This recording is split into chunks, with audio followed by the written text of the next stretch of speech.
प्रतिष्ठिता महाप्रत्यङ्गिरासैव विपरीता तथोदिता महाविष्णुर्यथा ज्ञातो भुवनानां महेश्वरे कर्ता पाता च संहर्ता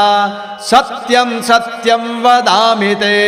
भुक्ति मुक्ति प्रदा देवे महाकाले सुनिश्चिता वेदशास्त्र प्रगुप्ता सा न दृश्या देवतैरपि अनन्तकोटे सूर्याभा सर्वशत्रु भयङ्करे ध्यान ज्ञान विहीना सा वेदान्तामृतवर्षिणे सर्वमन्त्रमयी काले